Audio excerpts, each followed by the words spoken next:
7일 동안 그 길을 간 사람, 오늘 기록된 말씀을 중심으로 해서 7일 동안 그 길을 간 사람 이런 제목으로 말씀을 잠깐 묵상하고 기도하려고 합니다. 하나님께서 유대의 이 예후 선지자를 불러서 그에게 하나님의 말씀을 주고 그 예후로 하여금 바사 왕에게 가서 하나님의 말씀을 전하게 했습니다. 그런데 그 하나님의 말씀을 들었음에도 불구하고 이스라엘의 바사 왕은 오늘 그 말씀을 듣고 돌이키지 않고 죽었고 그 아들 엘라가 왕이 됩니다. 그래서 이제 그 아들 엘라가 왕이 된 이후부터 진행되어지는 내용이 이제 저와 여러분이 묵상하는 본문의 말씀들이 됩니다. 그 말씀을 듣고 이제 엘라 왕도 2년 동안 왕 위에 있었던 내용을 소개합니다. 그런데 그 엘라가 왕이 된 이후부터의 이야기가 저와 여러분으로 하여금 특별한 하나님의 의지와 음성을 깨닫게 되어지는데, 그 신하였던 시므리라는 사람이 있었습니다. 이 시므리라는 엘라 왕의 신하였던 자가 반역을 하여서 그 왕을 죽이게 됩니다. 그리고 자신이 왕이 되어지는 이 북이스라엘의 반역에 또 반역을 일으키는 일들로 반복되는 내용들이 소개됩니다. 성경에 소개되어지는 시므리라는 사람, 그 사람은 이 바사 왕의 온 집안 사람들을 모두 몰살시킵니다. 근데 그 몰살시키는 내용들이 무엇을 근거로 하느냐? 성경은 예후를 통하여서 하나님의 말씀을 전해주었던 내용들이 그대로 이 바사의 집안에 일어나게 되어져서 이 모든 일들을 한마디로 이렇게 정리해 주었습니다. 우리 8절부터 10절까지에 있는 내용, 왜 이렇게 되었을까? 우리 8절부터 10절까지 있는 내용을 같이 합독하도록 합니다. 같이 봅니다. 유다의 아사 왕 제26년에 바사의 아들 엘라가 디르사에서 이스라엘의 왕이 되어 2년 동안 그 왕위에 있으니라. 엘라가 디르사에 있어 왕궁 맡은 자 아르사의 집에서 마시고 취할 때에 그 신하 곧 병거 절반을 통솔한 주의관 시므리가 왕을 모반하여 시므리가 들어가서 그를 쳐 죽이고 그를 대신하여 왕이 되니 곧 유다의 아사 왕 제27년이라. 아멘. 오늘 8절에서 10절 말씀을 보면 이 엘라라는 왕이 나라가 전쟁 중에 있었습니다. 이것도 말씀을 근거하면 백성들은 지금 나라가 전쟁 중에 있어서 불안하고 위기 가운데 있는데 이 왕이라는 자는 무엇을 하고 있었느냐? 자신의 온 집안이 그렇게 몰살되고 어려운 상황 속에서 일어나는 일들이 어떻게 진행되는지를 알지를 못하고 왕궁을 관리하는 자의 집에 들어가서 그 집에서 술에 취하여 잔치를 하고 있는 도무지 이해가 되지 아니하는 모습으로 성경은 소개해 주고 있습니다. 2년 동안 왕이 되어서 그 나라를 다스리고 있었는데 그 다스리는 중에 이 예후 선지자의 말 그대로 성취가 되어지게 되는 것, 그 되어지는 과정에 어떤 상황을 성경은 놓치지 않고 소개하냐면, 그런 위기의 상황 속에 전쟁을 하고 있으면서도 그는 술을 마시고 잔치를 하고 있었다. 나라의 안위보다도 자신의 쾌락을 더 중요하게 여기고 빠져 있었던 그 엘라 왕. 그런데 그 엘라 왕의 모습을 못마땅하게 여겼던 그 신하, 군대를 통솔하는 시므리, 그 시므리가 반역을 일으키게 되고 왕이 되는 내용으로 오늘 성경은 소개해 줍니다. 그리고 등장하는 게 저와 여러분 읽은 본문의 내용이에요. 그러니까 지금 이스라엘의 역사가 얼마나 그 나라적으로 정치적으로 어수선하고 얼마나 그 비참한 일들이 이어져 가는지를 알 수가 없습니다. 그런 가운데에 이 왕이 되어졌다라는, 시므리가 왕이 되었다라는 이야기를 전쟁터에서 싸우고 있었던 오므리가 듣게 됩니다. 이름이 참 재미나죠? 시므리가 있고 오므리가 있습니다. 그렇게 오므리가 그 소식을 듣게 되니까 전쟁터에 싸웠던 그 백성들과 함께하는 무리들이 왕을 시므리가 죽이고 왕이 되었다라는 것을 들으면서 이 전쟁터에 있던 오므리를 왕으로 추대하게 됩니다. 그렇게 추대하게 되어져서 왕이 된 오므리는 안 되겠다, 우리 시므리를 그냥 두면 안 되겠다 해서 또 시므리를 죽이기 위해서 그 모든 백성들이 몰려갑니다. 그 시간이 언제였느냐? 시므리가 왕이 된 지 7일째 되는 때였습니다. 그러니까 여러분, 역사 가운데에 왕으로 7일 동안 왕이 되었던 사람이 성경에 소개되고 있는 거예요. 7일 동안 왕이 되었는데 그 시므리가 오므리에 의해서 죽임을 당하는 그런 내용들이 소개합니다. 이제 그 다음부터 중요한 이야기예요. 여러분, 오늘 이 시므리가 7일 동안 왕이 되었다가 오므리에 의해서 죽게 되어지는 그 내용들을 성경은 뭐라고 그를 바라보고 평가하고 있느냐? 오늘 17절부터 19절 말씀에 보면 한마디로 이렇게 정리해 줍니다. 우리 17절부터 19절까지 있는 내용 같이 보도록 합니다. 같이 봐요. 오므리가 이에 이스라엘의 무리를 거느리고 기브돈에서부터 올라와서 디르사를 에워쌌더라.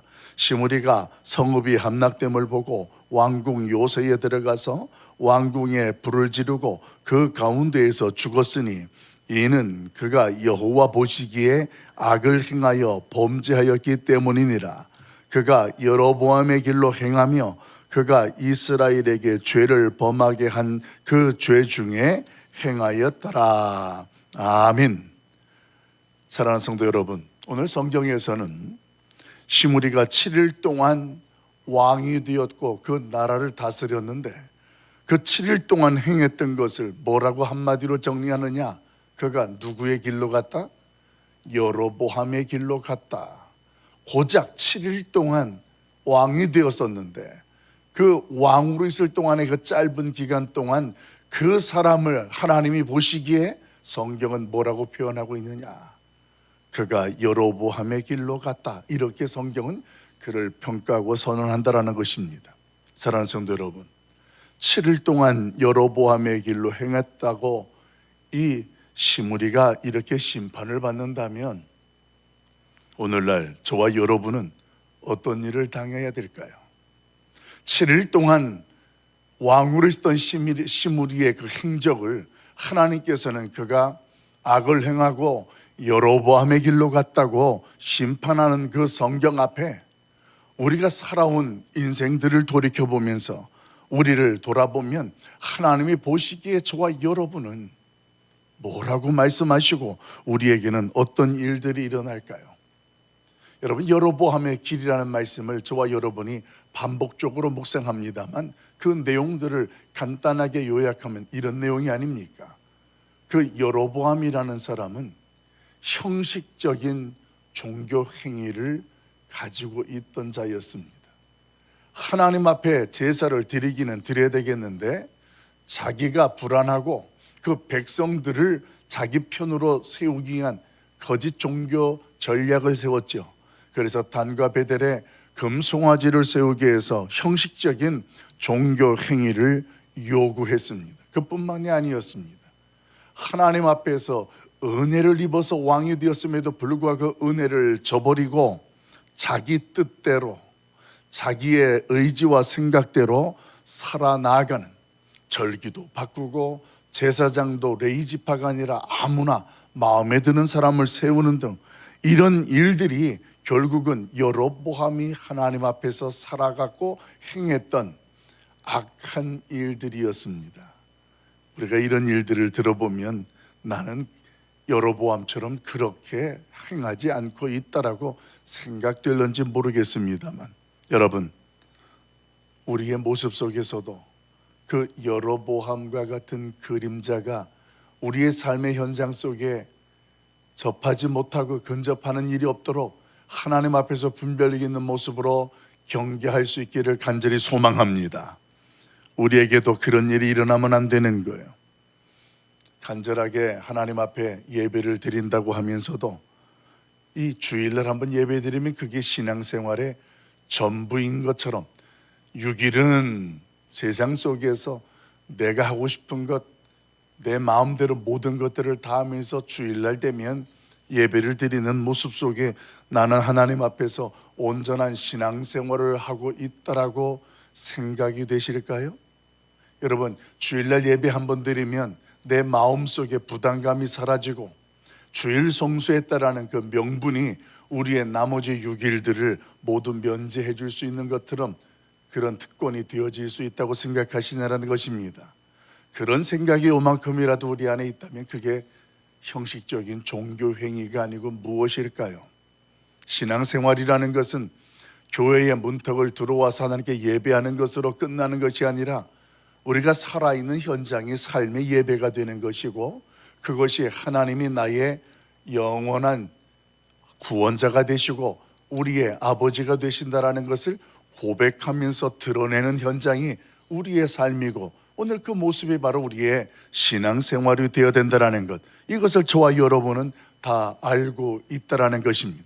그런데 우리의 그런 모습 속에 형식적인 종교 의식이라든가 종교 행위들이 우리의 삶의 현장 속에 들어온다라는 거예요. 하나님의 은혜보다도 자신의 생각과 고집으로 판단하고 살아가는 자기 중심의 우상 숭배 현실, 은혜를 입었다고 말하면서도 그 은혜는 어느 순간 나에게는 당연한 권리처럼 느껴졌습니다. 그래서 하나님께서 왜 이렇게 하셨을까? 은혜를 은혜로 한다면 왜 이렇게 하셨을까 보다 그 하나님 앞에서 그 순간에도 그 은혜를 구하는 것이 우리의 모습이고 신앙생활이 되어야 한다는 것입니다. 그런데 어느 순간부터 내가 할 수 있는 일과 이거는 하나님께서 도와주시고 그 하나님께 의논해야 되는 것으로 우리 스스로가 판단합니다. 편리대로 믿음 생활을 하고 나의 상황과 형식에 맞추어서 오늘 그 모든 일들이 정리되어지고 살아내는 우리의 모습입니다. 여러분, 이런 모습이 여로보암의 모습과 얼마나 다르다고 판단되실까요?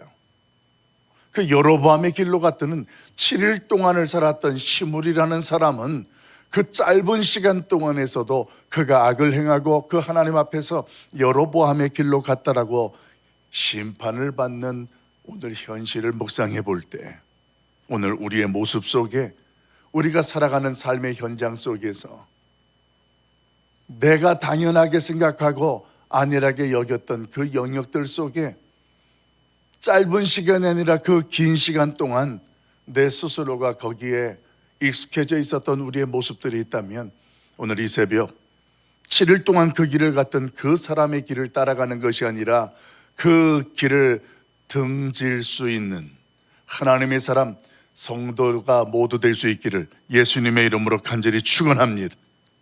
오늘날 우리의 인생 가운데에 이런 여로보암의 길을 가는 현장이 어디에 나타날까요? 언뜻 생각하면 세상에서 이 여로보암의 길을 따라가는 일들이 많을 것처럼 생각이 됩니다. 근데 여러분, 이미 세상은 여로보암의 길천지입니다. 그런데 실질적으로 저와 여러분이 신앙생활을 하면서 여로보암의 길에 유혹을 받고 그 여로보암의 길로 빠지기 쉬운 것이 어디냐면 오히려 세상보다도 우리가 속해 있는 교회라는 현실입니다. 참 이게 아이러니합니다. 세상에 나아가면 흑백처럼 정확하게 분별되어지는 것들이 있기 때문에 세상에서는 어지간해서는 여로보암의 길을 가지 않으려고 분별되고 애를 쓰고 노력한다라는 것입니다. 그런데 이상하리만큼 교회라는 곳에서 우리는 여로보암의 길을 나도 모르는 사이에 추구하고 가고 있어요. 구체적으로 어떤 모습이 있을까요? 오늘 예수 그리스도의 십자가의 은혜보다도 우리는 예배당에 나와서 그 은혜보다 세상의 다른 것들을 구하고 추구하는 신앙생활로 펼쳐진다라는 것입니다. 하나님의 은혜를 입었습니다. 십자가라는 것이 우리에게 얼마나 소중하고 우리의 인생을 새롭게 하나님 앞에서 새로운 피조물로 살게 하시는 은혜의 통로인 것을 알아서 그 십자가를 고백합니다. 그런데 한 번 고백하면 나는 만족하는 것처럼 느껴지는 데가 교회 현장이라는 거예요. 그 다음부터는 나는 하나님께 은혜를 입어서 하나님의 자녀가 되고 구원을 받았으니 세상의 그 어떤 것들을 그다음부터 교회에서 구합니다. 그 은혜를 세상의 가치와 세상에 필요한 것들과 나의 의지와 목적과 계획들을 이루기 위한 수단이 어디냐?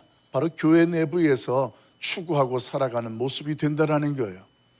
여러분, 형식적인 종교 형식으로 종교 생활을 하였던 이 여로보암의 길에서 살펴보았던 자신들의 목적대로 편리대로 날짜를 바꾸고 제사장을 세우고 우상을 섬기고 세웠던 그런 모습들이 하나님이라는 울타리에 있는 종교적인 행위 안에 그 속에서 그런 일들이 일어나고 있었다는 것을 본다면 오늘 저와 여러분의 신앙의 현장이라는 교회 안에 우리도 모르는 사이에 하나님의 특별한 은혜, 십자가의 은혜보다도 어떤 또 다른 축복이라는 것이 우리에게는 더 중요하고 어떤 우리에게 닥친 문제의 해결이 어쩌면 하나님 앞에서 내가 목적으로 하는 그런 종교적인 이유가 될 때가 있다는 것입니다.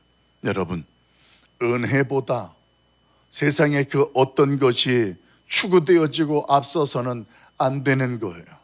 하나님을 우리의 인생의 도구로 삼고 신앙생활이 우리의 어떤 안일함을 추구하는 통로가 되어서는 안 된다는 것입니다. 이 새벽 우리의 가정에 5월을 맞이하여 기도 제목들이 특별한 제목으로 기도할 수 있을 것인데 우리의 가정에 있는 막힌 문제 앞에서 그 문제를 해결하기 위한 은혜를 추구하기보다 십자가 앞에 하나님 앞에 나아가고 그 은혜 앞에서 하나님을 대면할 수 있는 믿음의 고백이 있는 주인공들이 되길 예수님의 이름으로 축복합니다. 여러분, 7일 동안의 달콤한 그 길은 망하는 길이었습니다. 더 이상 우리도 7일 동안의 그 달콤한 세상의 그 어떤 것들이 은혜처럼 느껴지지 아니하고 우리의 신앙생활처럼 고백되지 아니하는, 이제는 그 7일 동안의 달콤한 시무리의 인생을 등지고 여로보암의 길을 등지는 좁은 길, 좁은 문, 세상 사람들이 다 불편하고 어쩌면 교회 공동체 안에 있는 어느 누군가도 부담스럽게 여기는 그 길, 그 십자가의 길을 걸어가는 저와 여러분, 내 인생이 7일이 아니라 하루를 산다 할지라도 그 하나님 앞에서 하나님의 기쁨이 되는 우리 가락성산교회와 이 새벽에 주의 전에 나와 기도하는 여러분 모두 될 수 있기를 예수님의 이름으로 간절히 축원합니다.